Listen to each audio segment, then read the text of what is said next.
Maka dari hasad muncullah hasud. Bapak tinggal satu komplek, iya. Dekat Masjid Baitur Rahman, iya. Kenapa rumah dia bagus? Iya, dia kan punya ternak Pak Ustadz. Ternak apa? Ternak tuyul. Muncul hasad, dengki, dendam kesumat. Kenapa iblis keluar dari sorga?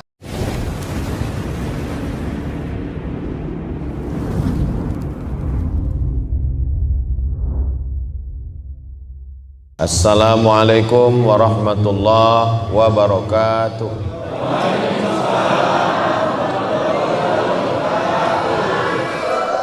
Kumaha Bapak Ibu sadayana? Damang. Alhamdulillahi rabbil alamin.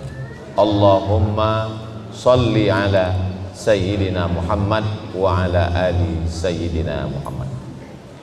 Yang sama-sama kita hormati ketua beserta seluruh pengurus Masjid Darur Rahman. Hah? Darur Rahman. Yayasan Darur Rahman Masjid Baitur Rahman. Hadirin hadirat, muslimin muslimat, semua yang hadir ini insyaallah dimuliakan Allah Subhanahu. Amin ya rabbal alamin. Tema kita pada siang hari ini adalah membersihkan hati untuk menyambut bulan Ramadan. Tadi sebelum kesini saya nonton TV, ada acara membersihkan karpet masjid di sungai. Jadi masjid lain sibuk dengan membersihkan lantai masjid, tapi Masjid Baitur Rahman membersihkan hati. Karena lantainya udah bersih. Ala fil jasadi mudghah, ketahuilah di dalam badan kita ini ada satu gumpal, ada satu kepal, ada satu genggam. Idza shalahat, kalau dia baik, shalahal jasadu kulluh, seluruh anggota tubuh dari ujung rambut sampai ke ujung kakinya jadi baik. Wa idza fasadat, kalau dia rusak, maka dari mulai matanya jadi rusak, telinganya jadi rusak, pikiran jadi rusak. Kata Nabi, ala wahyal qalb, yang paling penting kita bersihkan itu adalah hati. Bukan hati Pak Ustadz, itu yang segumpal, yang sekepal, yang segenggam di sebelah kiri itu bukan hati Pak Ustadz, itu namanya jantung. Ya, daripada kelahi kita pakai dua-duanya, jantung hati. Kenapa dia disebut jantung? Karena memang bentuknya seperti jantung pisang. Kenapa dia disebut dengan hati? Karena memang orang selalu yang disebut itu adalah hati.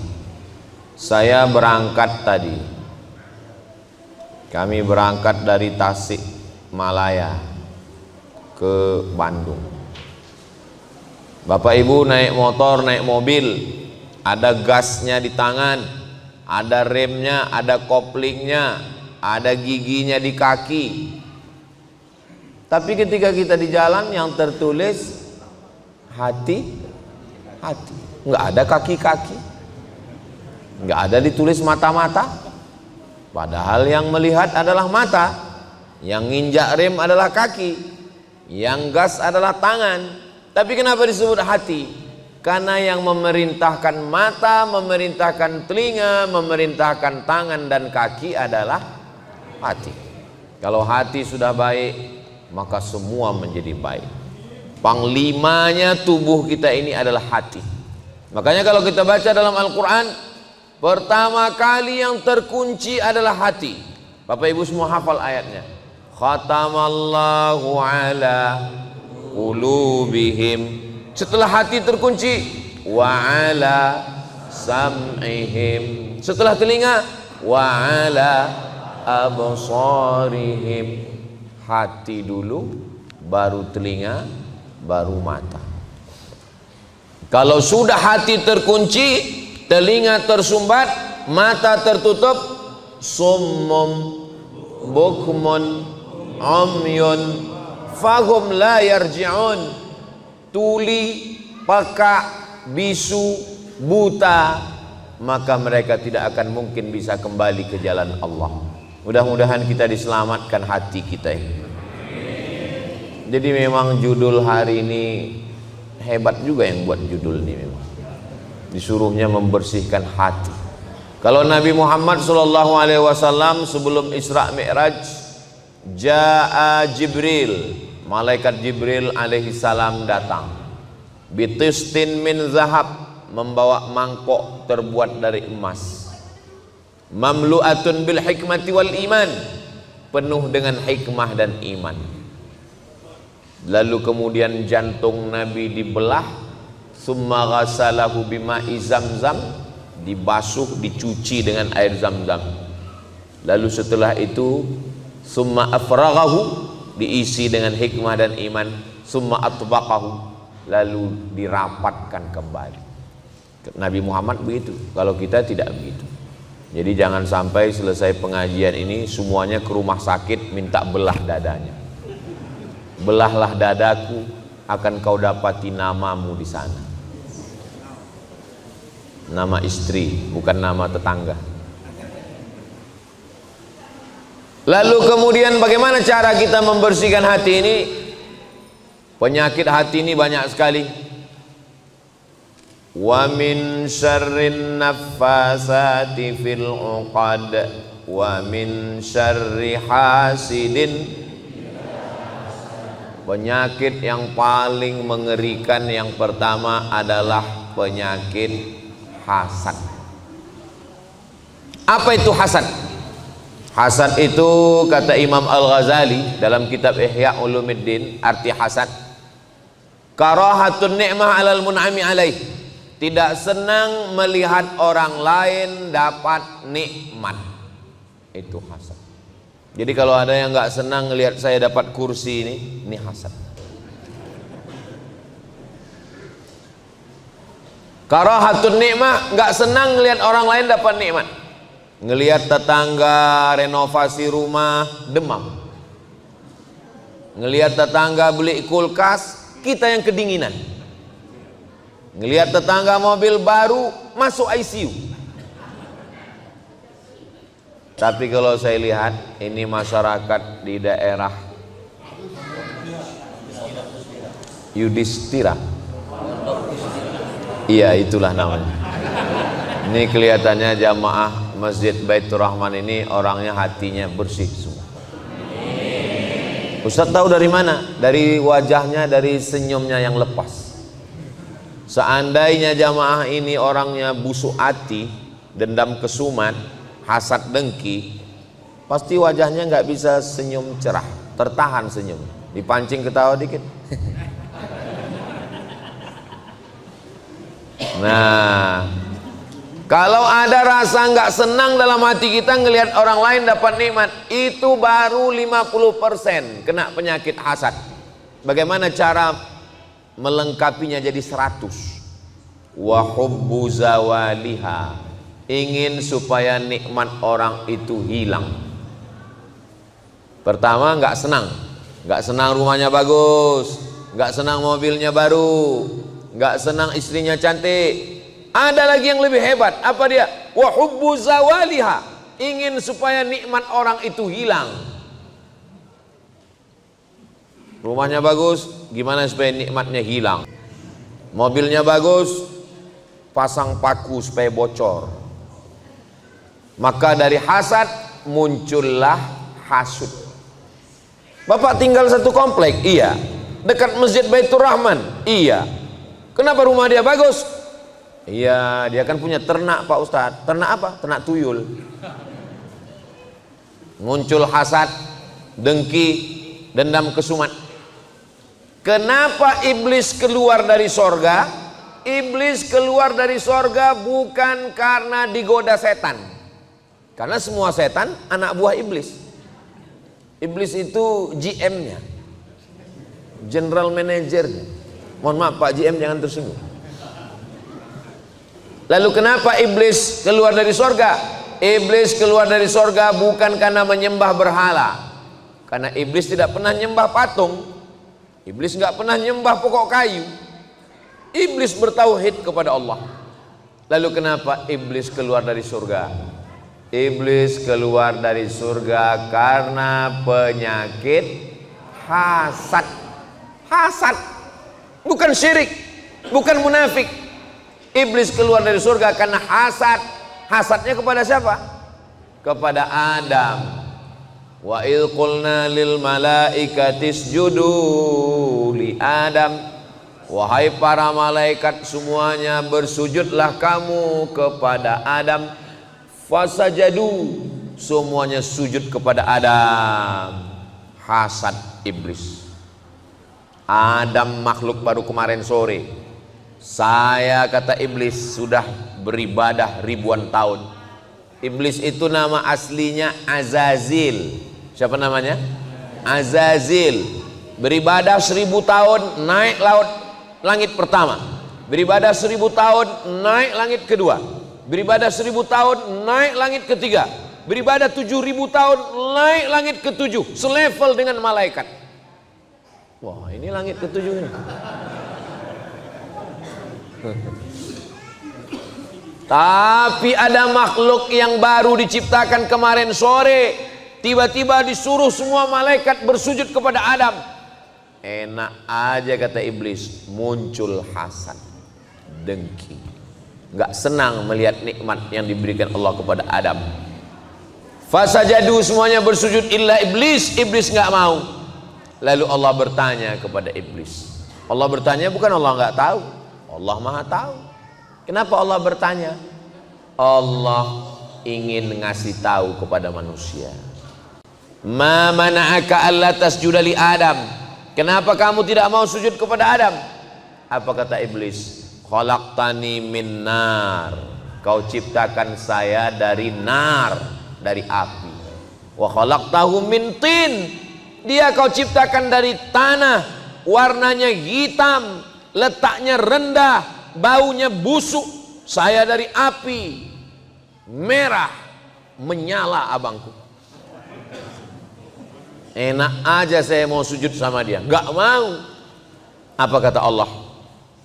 Malaka anta takabbara fiha. Kamu tidak layak menyombongkan diri di dalam surga. Ukhraj, keluar. Innaka minas saghirin. Kau kecil. Iblis yang sudah pernah tinggal di surga keluar gara-gara hasad. Apalagi kita yang STJ, status tak jelas. Mudah-mudahan kita semua masuk surga, nggak keluar lagi dari surga, insya Allah. Bapak mau masuk surga sama ibu? Ibu mau masuk surga sama bapak? Alhamdulillah. Di tempat lain pernah saya tanya, bapak mau masuk surga sama ibu? Enggak. Kenapa enggak mau, Pak? Di dunia aja saya udah enggak tahan, kan? Bapak ibu yang dimuliakan Allah Subhanahu wa taala. Jadi kalau kita selamat dari hasad, doakan supaya yang ceramah, yang ngomong ini hatinya bersih dari hasad. Siapa yang ceramah di Masjid Baitur Rahman tadi? Ustadz Somad. Apa judulnya? Hasad. Dia aja hasad. Saya masuk pesawat. Sebelum masuk pesawat, masuk pintu airport. Bapak-bapak, buka jamnya, buka cincinnya, buka ikat pinggangnya, buka. Kenapa? Karena di pintu ada detektor logam. Kalau saya lewat, tet, bunyi. Rupanya di dompet ada duit logam. Bayangkan orang Jepang menemukan detektor, tapi bukan detektor logam, namanya detektor hasad. Siapa yang hasad? Bunyi. Lalu pintu detektor hasad itu dipasang di pintu Masjid Baitur Rahman. Pas Ustadz Somad lewat tadi, bunyi. Tiba-tiba saya ceramah. Judul kajian kita adalah membersihkan hati dari hasad. Semua jamaah senyum. Alah, hasad, tadi aja bunyi detektor hasad. Makanya yang tahu isi hati saya hanya Allah. Ya Allah, bersihkanlah hati saya dari hasad. Bagaimana cara menghilangkan penyakit hasad? Cara menghilangkan penyakit hasad ada 5. Apa dia yang 5 itu? Jangan kemana-mana, kita lanjutkan setelah yang 1 ini. Nah, dia kalau live di TV gitu. Cara menghilangkan penyakit hasad yang pertama adalah fahami bahaya hasad. Jangan minum teh manis. Nanti kalau minum teh manis kena diabetes meletus. Nanti kalau sudah kena diabetes, kalau ada luka diamputasi. Akhirnya orang takut minum teh manis. Betul? Makanya saya dikasih air putih. Ustadz Somad nih nyindir pengurus. Saya tadi di rumah Pak Haji sudah minum teh manis. Makanya kalau sayang sama Ustadz Qori kita, jangan kasih minum teh manis, karena beliau habis ngaji. A'udzubillahi minasyaitonirrajim. Tiba-tiba dikasih air teh panas gula, itu merusak pita suara. Jadi yang paling bagus adalah dikasih air yang paling ikhlas, yang tidak bercampur dengan apa-apa. Jadi cara yang pertama membersihkan hati dari hasad adalah bahwa kita fahami nikmat yang diberikan Allah kepada orang itu. Yang memberikannya adalah Allah. Benci kepada nikmatnya berarti benci kepada yang memberi nikmat. Jadi kalau ada tetangga kita rumahnya bagus, alhamdulillah. Ada tetangga kita mobilnya bagus, alhamdulillah. Ada tetangga kita yang istrinya bagus, jangan bilang alhamdulillah, nanti dia cemburu. Alhamdulillah wa syukrulillah wala haula wala quwata illa billah. Ini anaknya ya? Iya. Alhamdulillah Pak Ustadz, anak saya hafal Quran. Alhamdulillah. Orang kalau hatinya bersih, ngomong alhamdulillahnya plong. Alhamdulillah. Itu rumah siapa? Rumah tetangga. Bagus ya? Alhamdulillah. Berarti marah. Makanya kita mesti ikhlas. Ini pembagian Allah. Pembagian Allah kepada manusia ini seperti ini. Ada yang tinggi, ada yang pendek, ada yang besar, ada yang kecil, ada yang hitam, ada yang putih. Wajah aja nggak sama. Ada yang glowing, ada yang pusing, ada yang mancung, ada yang pesek. Maka yang paling bagus mensyukuri nikmat Allah, alhamdulillah wa syukrulillah wala haula wala quwata illa billah. Ini anaknya ya, alhamdulillah. Ini suaminya, innalillah. Alhamdulillahi rabbil. Khairud doa, sebaik-baik doa adalah alhamdulillah. Itu makanya sholat kita alhamdulillahi rabbil alamin. Doa kita alhamdulillahi rabbil alamin, wassalatu wassalamu ala asyrafil anbiya wal mursalin. Saya waktu baca hadis ini, khairud doa alhamdulillah, sebaik-baik doa alhamdulillah. Alhamdulillah kan bukan doa. Alhamdulillah bukan doa.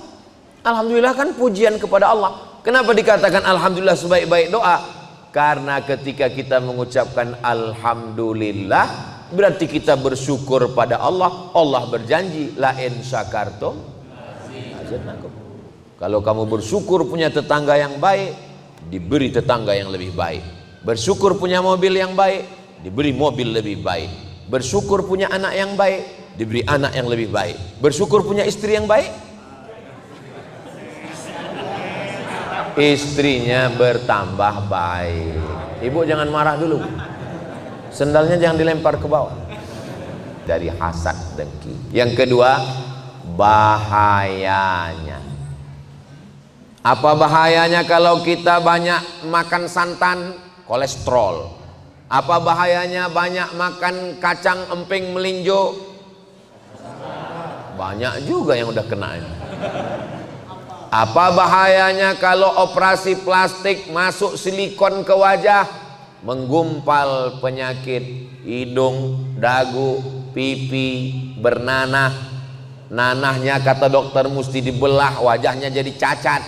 Akhirnya karena takut dibelah, terapi lintah. Ditempel lintah 3 ekor di sini. Lintahnya pun sebentar-sebentar jatuh, asam kata lintah. Bahayanya hasad itu apa? Iyyakum wal hasada, hati-hati hasad. Kenapa? Innal hasada ya'kulul hasanat. Hasad memakan semua amal kebaikan. Abdul Somad, kau jangan hasad. Kalau kamu hasad, sholatmu terbang, sedekahmu melayang, zikirmu hilang, pahala ceramahmu ludes, hilang semuanya. Maka jaga hati, jangan sampai hasad. Ceramah hilang, tausiah terbang, bangun masjid 2 lantai 2 miliar, lantai bawah, lantai atas 2 miliar. Sekarang baru dapat tanah wakaf untuk pembangunan rumah Quran, rumah tahfiz Al-Quran. Ini sudah ada tanah. Saya di mana-mana itu diminta untuk pembangunan rumah tahfiz itu peletakan batu pertama. Tapi di sini nggak ada peletakan batu pertama, langsung penandatanganan prasasti. Tapi bangunannya belum ada. Mantap. Perlu ditiru sama yang lain. Ini jadi doa yakin kita semua. Saya yakin dan percaya insya Allah rumah Quran ini akan terwujud dalam waktu yang sesingkat-singkatnya.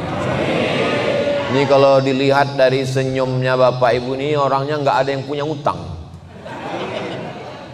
Sih kaya-kaya semua insya Allah. Sedangkan masjid aja mereka bangun 2 miliar. Lihatlah lampunya, cantik, mahal, berapa puluh juta harganya. Lampunya tergantung langsung ke langit. Biasa. Kaligrafinya emas semua. Ini daerah sini ini aman ini kelihatannya. Kenapa? Kaligrafinya emas tapi dindingnya nggak pakai jeruji besi. Luar biasa. Saya berdoa semoga cepat selesai. Biasanya kalau saya tausiah penggalangan dana untuk pembangunan pesantren rumah tahfiz Quran, itu biasanya kotak-kotak langsung jalan. Tapi di Masjid Baitur Rahman nggak ada kotak jalan. Kenapa? Karena di sini langsung transfer banking.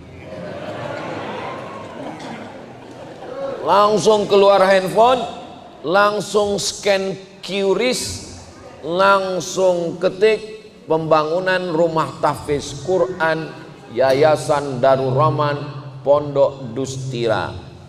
Tet tet tet tet tet. Habis pencet langsung nangis. Kenapa Bapak nangis? Bapak terharu.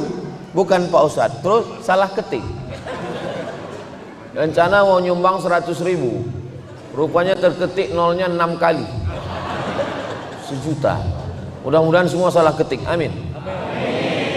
Diaminkan lagi. Bapak Ibu yang dimuliakan Allah Subhanahu wa taala. Itu cara yang pertama, syukuri bahwa semua nikmat dari Allah. Yang kedua, ingat bahaya hasad, hilang semua amal. Yang ketiga, bagaimana supaya bersih dari hasad? Orang yang dapat nikmat itu kita doakan langsung datang. Ini hari Ahad. Hari Ahad biasanya banyak acara walimah nikah. Kamu datang ke acara pernikahan di Hotel Anu? Enggak datang Pak Ustadz. Kenapa? Sakit hati saya Pak Ustadz. Kenapa? Mestinya aku yang di sana. Kuatkan hatimu, datang ke sana, naik ke atas pentas, naik ke pelaminan, ucapkan doa. Barakallah lakuma wa baraka alaikuma wa jama'a bainakuma. Ada yang marah kayaknya. Acara apa? Acara akikah. Loh, saya udah nikah 10 tahun gak ada anak Pak Ustadz. Dia baru nikah kemarin Januari, Maret sudah lahir. Sakit hati, gak mau datang. Lawan, datang ke acara walimah. doakan. Barakallahu laka fil mauhub wa syakartal wahib wa ruzikta birrahu wa balagha asyuddah. Tapi saya nggak hafal doanya Pak Ustadz. Nggak usah kuat-kuat, gerakkan aja mulut. Pak Haji nanti malam datang ke rumah ya habis maghrib, kita ada selamatan. Acara apa? Acara peresmian rumah saya yang baru renovasi 3 lantai yang keramiknya dari Italia itu loh. Sakitnya. Datang, langkahkan kaki. Bismillahirrahmanirrahim. Allah la haula wala quwata illa billah. Selamat. Mudah-mudahan rumahnya berkah. Mudah-mudahan dari rumah ini lahir anak-anak yang soleh dan solehah. Mudah-mudahan Allah menurunkan rahmat di rumah ini, jadikan rumah ini sebagai taman-taman Al-Quran. Begitu caranya, doakan orangnya langsung. Anak kita sama-sama satu kampus, sama-sama kuliah. Anak dia 4 tahun selesai, anak kita sudah 14 semester nggak selesai-selesai. Pas acara wisudanya kita diundang acara selamatan, datang atau nggak datang? Datang. Lapangkan hati kita. Rabbis shrahli sadri wa yassirli amri wahlul 'uqdatan min lisan yafqahu. Itu cara yang ketiga. Cara yang keempat, doakan dia an zahril ghaib, bukan berhadapan, orangnya nggak ada. Bangun malam tahajud, doakan dia, bayangkan wajahnya. Ya Allah, tetanggaku yang rumahnya bagus ini panjangkan umurnya. Tetanggaku yang mobilnya mahal walaupun baru bayar DP, sehatkan dia, jangan sampai ditarik leasing. Jangan doakan yang jelek-jelek. Ini kadang orang kalau hatinya hasad, doanya jelek, matikan dia ya Allah. Kalau bisa jangan langsung mati, buat stroke 6 bulan. Ketika kita doakan dia orangnya nggak ada, apa kata malaikat? Amin, kabulkan doa orang ini. Walaka misluh, kamu dapat seperti yang engkau doakan. Jadi kalau kita doakan teman kita, kawan kita, sahabat kita, tetangga kita yang baik-baik, insya Allah kita juga dapat yang sama seperti yang kita doakan, insya Allah. Amin ya rabbal. Satu, yakini nikmat datang dari Allah, syukur. Dua, ingat azabnya kalau kita hasad, amal kita hilang. 3, doakan langsung di hadapan orangnya. 4, doakan pas lagi orangnya nggak ada, pas lagi kita tahajud. 5, doakan hati kita. Saya nggak bisa ngomong bahasa Arab Pak Ustadz, pakai bahasa Indonesia. Ya Allah, bersihkan hati saya dari penyakit hasad dengki ya Allah. Tapi kalau berdoanya di masjid jangan kuat-kuat. Kalau di rumah boleh, kalau di masjid, ya Allah hati saya hasad. Nanti dengar kawan, sama siapa? Apakah Ustadz Somad itu hatinya sudah bersih dari hasad? Belum. Selama hayat di kandung badan, selama jantung masih berdetak, selama nafas masih berhembus, selama darah masih mengalir, setan terus berbisik. Allazi waswisu fi sudurin nas minal jinnati. Kapan setan berhenti? Kabarnya setan udah pensiun Pak Ustadz? Belum. Wallahi, demi Allah, fabi'izzatika, demi kemuliaanmu, la ughwiyannahum, saya akan terus menggoda mereka, madamat arwahuhum fi ajsadihim, selama roh masih ada di dalam jasad mereka, saya akan goda mereka. Tetanggamu gajinya lebih besar, anak tetanggamu lebih berhasil, istrinya sudah kerja PNS lebih sukses, mobilnya lebih mewah, cincinnya emas. Terus setan berbisik. Selama setan berbisik dan kita tetap terus melawan dengan zikir, afdalul zikri fa'lam annahu la ilaha illallah, la ilaha illallah, la ilaha illallah. Zikir itu 3, di mulut la ilaha illallah, di hati la ilaha illallah, di fikiran la ilaha illallah. Sejalan antara 3, mulut, hati, dan pikiran. Banyak orang mulutnya berzikir la ilaha illallah, hatinya gaji 13 belum cair. Makanya harus serentak antara 1, 2, 3. La ilaha illallah, la ilaha illallah, la ilaha illallah, la ilaha illallah. Begitu kita sudah berzikir, maka Allah mengatakan, ala bizikrillahi tatma'innul qulub. Dengan berzikir mengingat Allah, maka hati akan menjadi tenang. Hati yang tenang itu disebut dengan mutmainnah.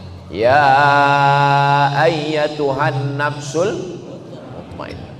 Wahai jiwa yang tenang, wahai hati yang tenang, irji'i ila rabbiki radiyatan mardiyah.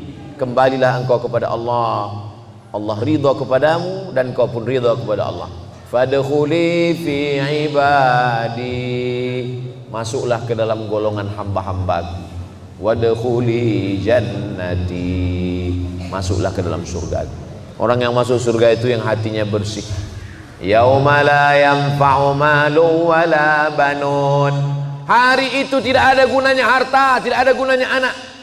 Illa man atallaha biqalbin salim. Kecuali orang yang datang ke menghadap Allah dengan hati yang bersih. Membersihkan hati. Penyakit hati itu banyak Pak Ustadz. Banyak. Ada hasad, ada syirik, ada nifak, ada banyak. Tapi yang kita bahas ini penyakit yang paling kronis aja. Kalau diibaratkan penyakit badan, ini yang sedang kita bahas ini penyakit jantung koroner. Adapun penyakit kadas kurap nggak usah kita bahas. Karena biasanya orang mati itu karena penyakit jantung. Bapak Anu yang dulu waktu saya datang ke masjid ini ceramah beliau ada mana? Tiba-tiba meninggal Pak Ustadz. Kenapa? Karena serangan jantung. 2 serangan itu yang mematikan. Pertama serangan jantung, kedua serangan Israel. Belum pernah saya dengar cerita jamaah kita kemana? Mohon maaf Pak Ustadz, dia meninggal kena kurap. Makanya jantung. Sebagaimana jantung itu sangat urgent, sangat penting di badan, begitu jugalah dengan hati kita ini. Maka kita jaga jangan sampai kena penyakit hasad. Kalau selamat dia dari hasad, hidup kita tenang. Ini hari Ahad walimah pesta. Pulang dari acara walimah sampai rumah, tiba-tiba ibu merasa jantungnya detaknya nggak normal. Kalau jantung yang normal itu detaknya. Tapi kalau nggak normal, karena bapak sayang sama ibu, akhirnya dipanggil dokter dari puskesmas, membawa balon berwarna hitam.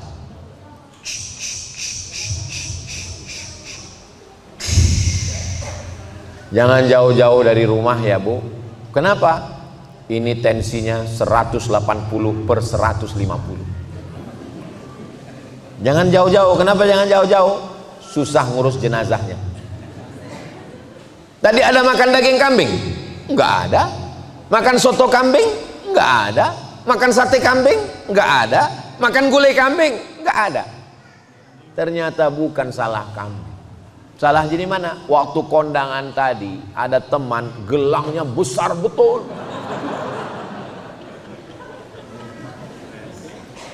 Makanya ibu kalau punya gelang yang besar simpan di dalam. Ini kadang ditunjukkan jam berapa ya? Pulang kita Pak. Enggak semua orang di sekitar kita itu hatinya bersih. Iya kalau dia kaget ninggal. Kalau dia kedukun, disantetnya kita. Dari hasad muncul hasud, dari hasad muncul santet, dari hasad muncul ain, dari hasad muncul KPK. Sakit hati ngadu ke KPK, ngadu ke BPK, ngadu ke Inspektorat Jenderal, ngadu ke polisi, ngadu ke Propam. Kemana-mana itu perginya. Cinta ditolak, dukun. Banyak juga yang pernah ke dukun ini. Jadi kuncinya dunia ini kalau mau aman, bersihkan hati dari hasad.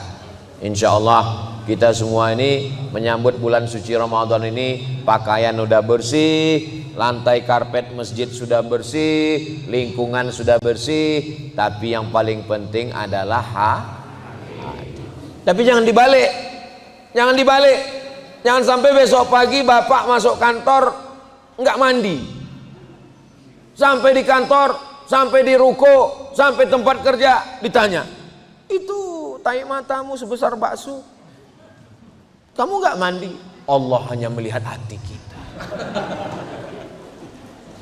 Innallaha la yanzuru ila ajsamikum, Allah tidak melihat badan kamu, wala ila suwarikum, Allah tidak melihat rupa kamu, walakin yanzuru ila qulubikum, yang dilihat Allah adalah hati kamu.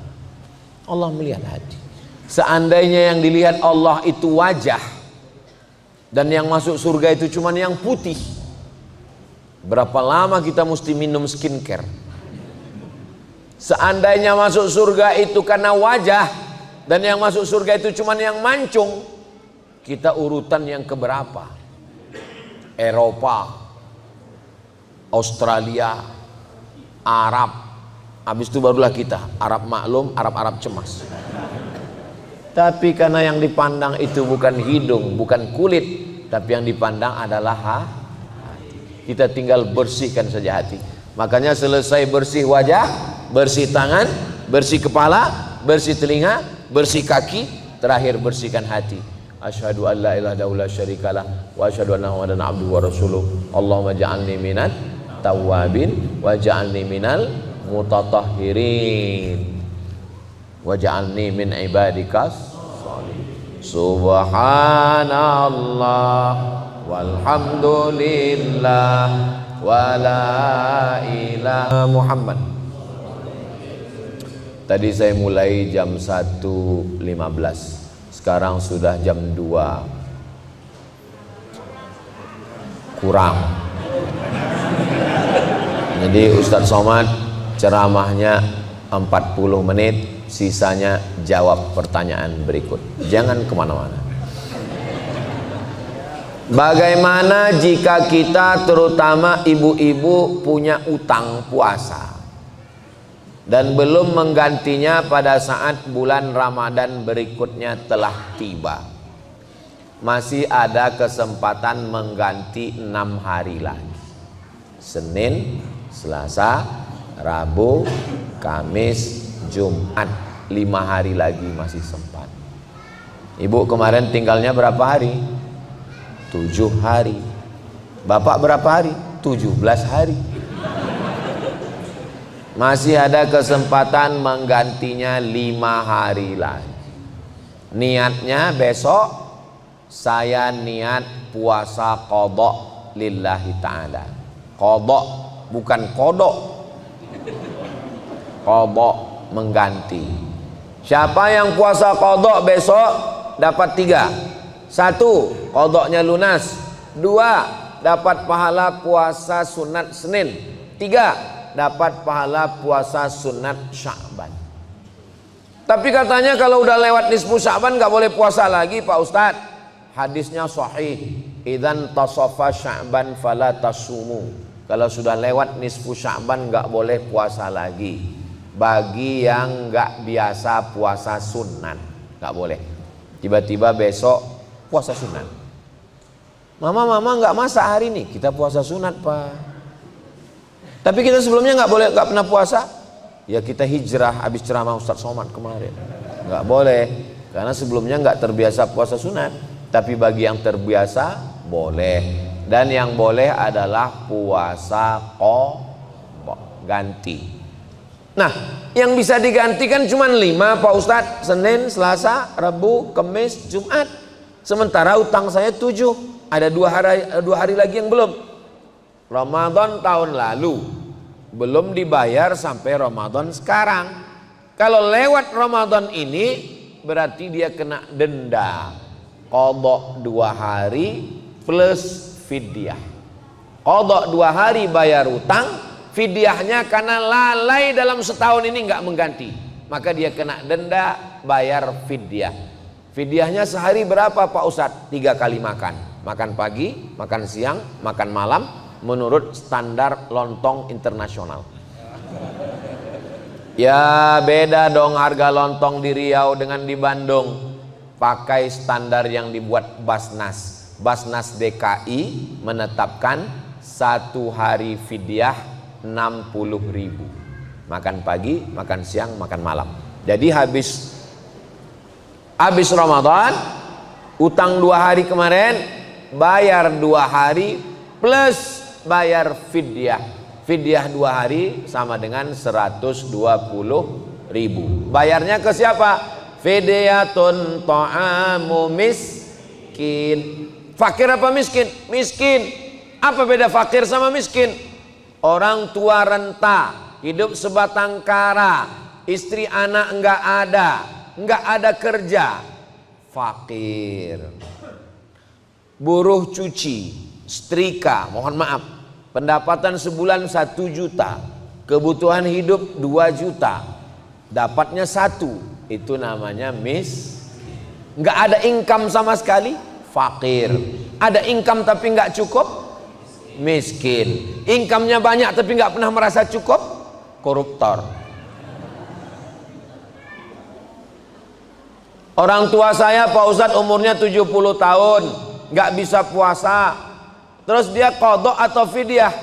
Wa 'alal ladzina yutiqunahu fidyatun ta'amu miskin. Orang tua renta yang nggak sanggup puasa, dia bukan qadha tapi bayar fidyah. Bagaimana dengan orang yang sakit akut, mah akut?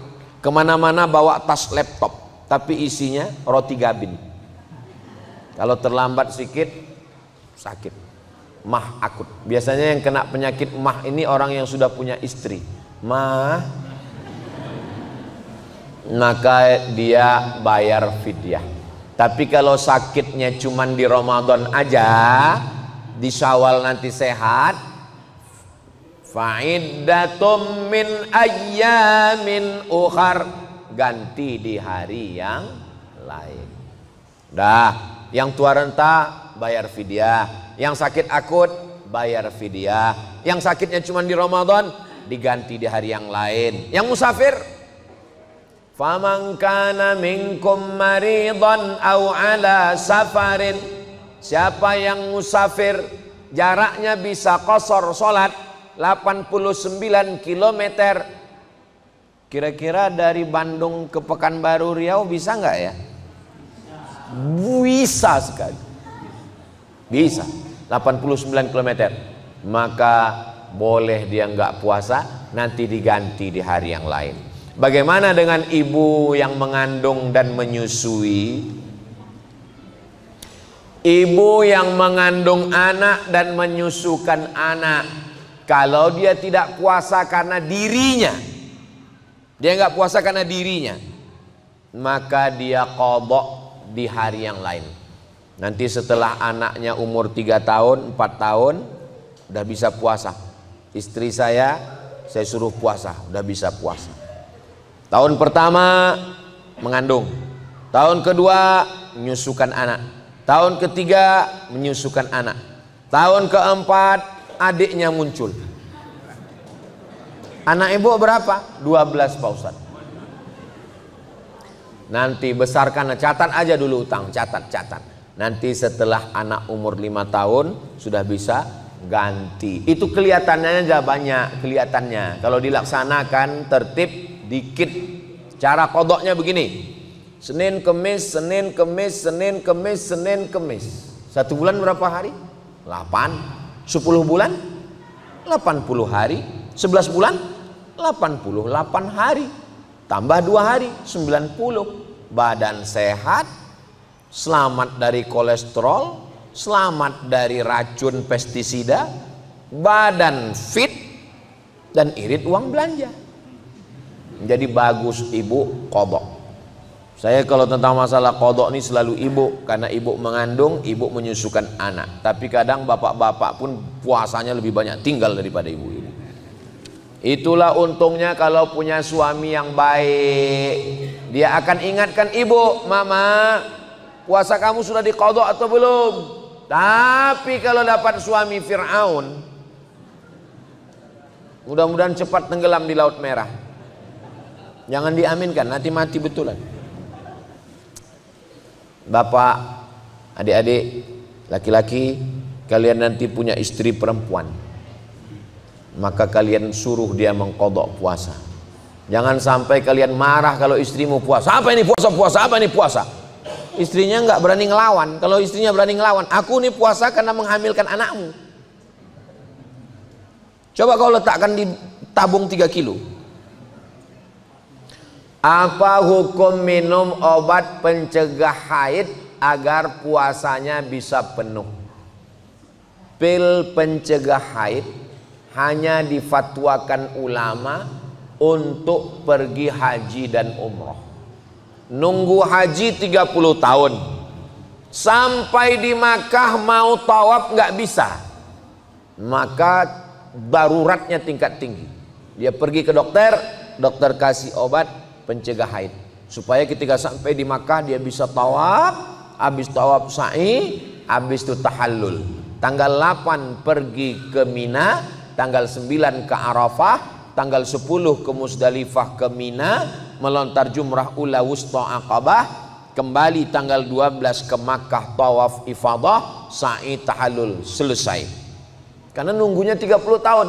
Tapi untuk Ramadan, ulama tidak memberikan dispensasi untuk makan pil penahan haid. Begitu kata guru-guru kami di Mesir, karena daruratnya tidak tingkat tinggi. Jadi biarkan saja normal, maaf, darah kotornya biarkan keluar. Nanti habis Ramadan diganti. Enggak banyak, cuman 7 hari. 1 bulan puasa Senin Kamis selesai.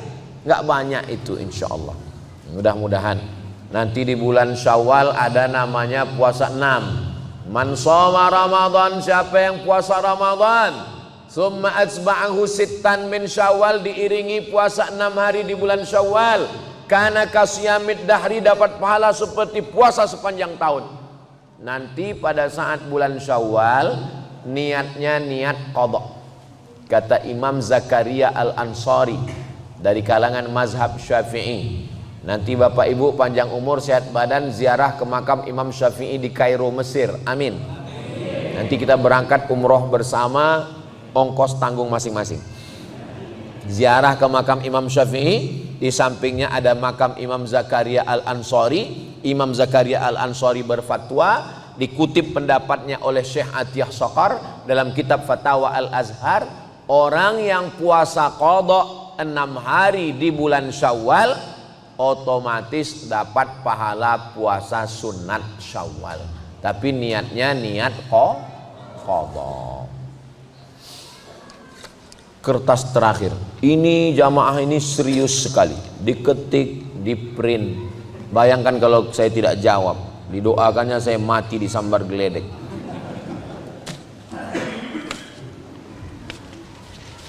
Setiap sore hari bulan Ramadan biasanya ibu-ibu masak untuk keperluan buka puasa. Sebagian ibu-ibu masak, sebagiannya ada yang pakai jurus touch screen, Grab. Terkadang kita ragu apakah masakan tersebut bumbunya sudah sesuai takaran atau belum. Batalkah puasa kita jika mencicipi makanan? Di ujung lidah ini ada sensor alat lidah. Jadi ketika kita letakkan terasa dia asam, asin, pedas. Setelah itu dia dimuntahkan lagi, nggak sampai ke dalam. Maka menurut ulama boleh, tapi saya tidak mengamalkan karena saya takut masuk dia ke dalam. Da'ma yaribuka ila ma la yaribuka. Tinggalkan sesuatu yang meragukanmu kepada sesuatu yang tidak meragukanmu. Kalau membuat kita was-was, ragu. Ustaz Somad, kalau nyicip itu batal nggak? Saya bilang enggak, kalau hanya sekedar cicip di ujung lidah. Tapi saya nyicipnya 3 mangkok Pak Ustaz. Itu bukan nyicip, Nah, jadi hukum asalnya tidak batal puasa karena dia tidak masuk ke dalam, hanya sekedar cicip, habis itu dia ludahkan, habis itu dia kumur-kumur. Kalau kumur-kumurnya pakai teh es, Pak Ustaz, hukum asalnya tidak batal cicip itu. Tapi saya selalu dalam masalah hukum saya ketat. Kenapa? Karena khawatir takut tertelan sedikit, atau kita tidak menelan tapi setan mengatakan kamu sudah nelan, kamu sudah nelan, kamu sudah nelan. Akhirnya kita ragu. Maka dalam hadis dikatakan da'ma yaribuka, tinggalkan sesuatu yang meragukanmu, ila ma la yaribuka, untuk sesuatu yang tidak meragukanmu. Nah, jadi ibu pakai jurus agak-agak kira-kira. Biasanya kalau sudah profesional, saya aja yang masak nggak profesional bisa kok. Nanti dekat tempat sediakan garam, yang kurang kasih garam. Suaminya kurang garam, enggak, kurang asam, kasih asam. Mudah-mudahan Ramadan kita tahun ini lebih baik daripada Ramadan yang tahun lalu, insyaallah. Amin ya rabbal alamin. Di akhir majelis, mari kita sama berdoa kepada Allah. Mudah-mudahan kita diberikan hati yang bersih dari penyakit hasad. Kita semua diberikan keluarga yang sakinah, mawaddah, warahmah. Anak keturunan kita soleh dan solihah, penghafal Quran yang akan menghafal Quran di Yayasan Darur Rahman. Ala hazihi niyah, al-Fatihah.